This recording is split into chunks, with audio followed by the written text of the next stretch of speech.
Leo, hi! Welcome to Mr. Queen PH at ito ang inyong weekly reading for January 29 to February 4, 2024. This is a general reading. Just take what resonates, watch your Sun, Moon, Rising, Venus for other messages. And thank you sa lahat ng mga sumusuporta dito sa ating channel. Just a reminder, gamitin nyo lamang ang reading na to bilang gabay. And pa-follow, like na rin ang ating Facebook at TikTok. Lahat po yan, Mr. Queen PH. And please check out my Shopee. Available ang mga protection and prosperity items, bracelets, zodiac sign bracelets, and many more. Link on the description. Okay, let's see, Leo. What's up with you this week for Leo? For Leo. Wow, victory. Ganda naman. Meron kayong isa-celebrate. You will rise. Your victory will be kumbaga isa-celebrate mo with your friends, family. Maring meron kang talagang certain achievement ngayong week na to sa trabaho, sa career mo na you will have to celebrate or anything na na-achieve mo, na goals mo, 'di ba? Ang sarap sa feeling pag ganun, meron kang na-achieve na goal. And whether mag-celebrate ka man or not, still that is a victory. Okay. So let's see what else. You have inspiration. Yes, you are very inspired in what you do right now. Maraming mga tao sa paligid mo na nagmo-motivate sa iyo, ikaw ay ini-encourage. So I think whatever this is that you are working on, you are kumbaga ano ka ngayon, pump up. Yes, gusto mo na to make this happen. Oo. So I think yun pa lang something for you to celebrate na kasi hindi naman lahat inspired. 'Di ba? Once you have this inspiration sa buhay mo, yan yung yan na yung simula, no, para magtagumpay ka. O, 'di ba? Kaya siguro kayo inspired kasi may love. Merong love sa inyong life. Someone is inspiring you, someone is loving you, someone is katuwang mo sa buhay sa mga pagseset ng goals mo. Yung iba sa inyo, pwedeng may new beginning, no? Kasi I see number 1 here, may tawag dyan, synchronized na number. So, 1 and the 1, and then 8. So, I think I see a karmic connection here. When I say karmic, hindi naman siya yung tipong laging in a negative way. This is a relationship na kung saan you are meant to be together or to meet. Okay? Yan. Let's see what else. New beginnings para sa iba. Pwedeng may bagong relationship na magsisimula for you. Okay, let's see your overall energy. Leo. Overall energy. You have the Chariot. This really makes sense kasi ang Chariot is also about victory, triumph, tagumpay. Ayan. And, wow, very victorious kayo ngayon. Yung iba sa inyo, pwedeng nag-set kayo ng goal na bumili ng sasakyan. Tapos this week, mabibili nyo na yun or marirelease na sa inyo yun. Yung iba naman, travel opportunities ito. I see someone na meron kayong iiwanang situation, trabaho, career, business, para magpunta kayo doon sa dream life nyo or dream na yung pinapangarap nyong trabaho or career. Your challenge is to step into your own power. You have the Magician card.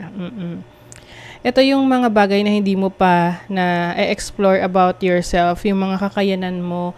Pwedeng aware ka na dyan, pero hindi mo siya talaga ine-explore pa. Oo. Maaring may mga iba ka pang natatagong talento dyan na ngayong week na to ay ang challenge sa'yo is kung paano mo yan pagyayamanin. Let's see your opportunity. What is the opportunity ng mga Leo? Uy, 7 of Swords. The opportunity to know kung sino ang hindi totoo sa inyo. Oo, maaring merong person sa buhay nyo na hindi siya ganun ka-loyal or someone is cheating on you. Ang cheating hindi lang naman sa relationship yan, pwede rin tong sa friendship or tipong sa pera, no? So, be very careful at this time. Let's see your blessing. Ano yung blessing for Leo? You have the Knight of Swords. Uy. Ang blessing dito, matutuklasan nyo tong person na to kung sino to eh. And I think you will confront this person. Mas magkakaroon ka ng lakas na loob na sabihin sa taong to kung bakit, no? Or kausapin tong taong to or i-confront. Medyo ano to, maraming conversation, usapan, pwedeng may mga masasakit na salita na sabihin. So, be careful. Let's see, what is the Chariot? Siguro may mga naiinggit sa inyo, no? Na low-key na naiinggit pero hindi sila nagsasabi. Or, syempre, hindi sila talaga, hindi nila inaamin na may ganon, may inggit, no? Let's see, what is the Chariot?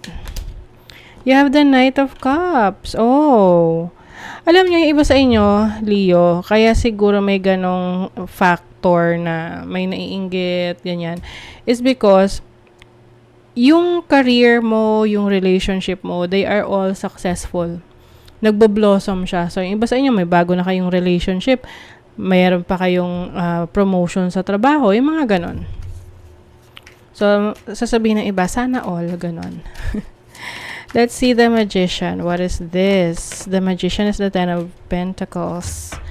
Oo, I think you have a lot of resources right now na parang nakatenga lang. Yung tipong may opportunity yon na lumago or maging magandang negosyo or magbigay pa sa'yo ng value sa buhay pero hindi mo siya ina-explore.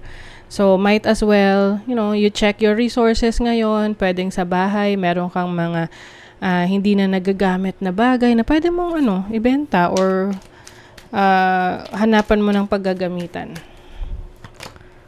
Seven of Cups. Nako, maging maingat sa mga mga nangangako sa'yo. Oo, this can be sa relationship, pwede rin tong sa mga ka-deal mo, sa business or even sa trabaho. Dahil hindi lahat yan totoo sa'yo. So, you have the opportunity to know who these people are. You have the Three of Pentacles as a blessing. Maraming work opportunities sa'yo. This is about collaboration, working with other people. You are center of attention ngayon sa career, sa trabaho, sa business. Mas napapansin ka ngayon ng boss mo.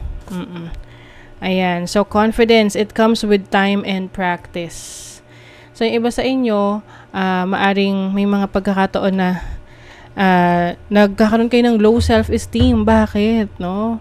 You have to continue to believe in yourself. Kasi the moment na mag-doubt ka sa sarili mo, magiging mahirap para sa'yo na, abutin yung mga pangarap mo, yung mga gusto mo. Okay? So, believe in yourself because you are successful. You are victorious.